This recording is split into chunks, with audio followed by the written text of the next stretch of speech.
I'll share a little bit of my story. My name is Amber. I'm 41 years old, married, mother of two. I also have two stepkids that live in Columbus. In December of 2010, we found out that my husband's two children that live in Columbus were actually taken by CPS from their mother. We attempted to try to get custody of those two children and bring them here with us. And once the court date was scheduled for mid-July for the custody hearing, my oldest started showing signs and symptoms of something going on. We weren't sure. We went to doctor after doctor. Finally, on July 4th, 2011, he was diagnosed with acute lymphoblastic leukemia at 5 years old. We, of course, naturally had to postpone the court hearing because at that point we had no idea what was going to happen. And I told my husband at the time, no matter what, I would support his decision in, what we did with the other two children. Unfortunately, my husband is disabled from a car accident years ago. He has a traumatic brain injury. He's unable to work. And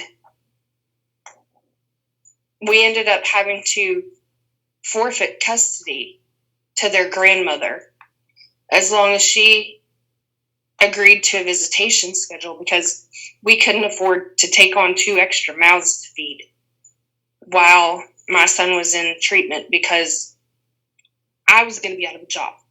So neither of us were working. We survived on SSI benefits from my husband's back brain injury and my son's cancer.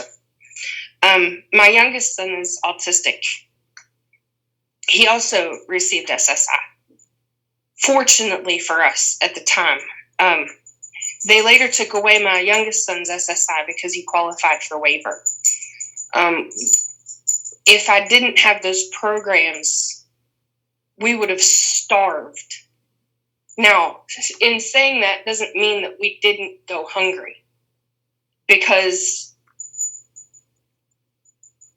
$1,200 a month isn't much when you have a family of 4, 2 of which are staying in a hospital, that the hospital doesn't supply food for both me and my son. They only supply food for him, which at the time he wouldn't eat because of the chemo.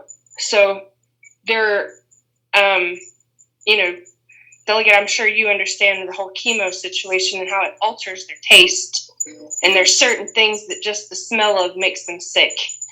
And certain things that once they find something that tastes good, that's the only thing they want to eat. So when my son discovered tuna fish sandwiches from Subway, those were amazing to him. And I couldn't afford Subway every day. Sometimes 2 and 3 times a day when he was feeling good. But thankfully, we had other people that would bring, Trey, what do you want to eat? We'll bring you whatever you want. And they would bring him food.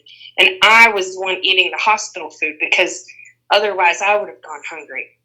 At the same time, I'm having to supply groceries at home for my husband and my youngest son. And nobody in the house working. So it was not easy. It was not difficult. There was one particular time that the preschool that my son had attended previously, a grandma had gone to church and just happened to run into Randy Moss and tell Randy Moss our story. And he left the church and went and bought 3 boxes of food and brought back to us. Nobody ever knew that because he didn't want people to know that at the time. But I am forever grateful for him, because we had Christmas dinner that year. My kids are grown now. My son's almost 15. He'll be 15 Friday. He'll be 15 Friday. He's 5 years cancer-free. He is officially a survivor. He beat it twice. Twice he beat it.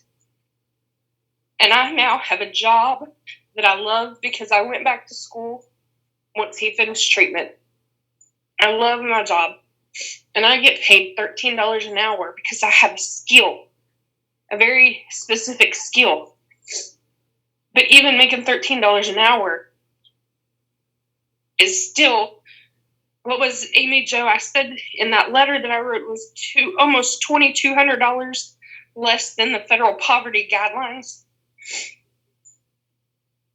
So, we still struggle with right now. Right now, I'm sitting here in my house, and my kids just came in and said, "Mom, what are we having for dinner? Because I'm hungry." I have 2 teenage boys. They eat like crazy. What are we having for dinner? I'm hungry because there's nothing in my kitchen to eat. And I'm trying to figure out how I'm going to make it for the next two weeks with $40 to feed my family. And this is not an unusual circumstance. It is every payday. Once I pay my rent, my car payment, my car insurance, my electric, my gas, my water, my sewer, my municipal utility commission fees for every quarter. Once I pay for gas in my vehicle to get me back and forth to work, which is 45 minutes away from me. But I travel it because it's worth the pay. And because it's something that I love, working with intellectually disabled people that are deaf. I went to school. I have my degree in deaf studies in ASL. And I work with mentally handicapped deaf people that don't have the people to, that's a specific thing for me to do. I wouldn't give up my job for anything. I would have taken it for free, honestly, because that's how much I love it. But how do you survive? And my story is not unique. That's the saddest part in this state. I mean, minus the cancer, maybe. That my story is not unique. It's not. And it's sad. And food is a right. There's been several times that I've gone hungry because my kids are like, "Mom, can I have seconds?" Sure, go ahead. But what about you? You haven't eaten yet. I'm fine. I'm not really that hungry. I'm not that hungry tonight. So, it's not a unique situation, but it's a sad situation, and it never seems to get any better because everybody wants to talk about it, but nobody wants to do anything. And I'm thankful for you guys for deciding that it needs to stop, and it's going to stop now. So I will pass it on to whoever wants to go next.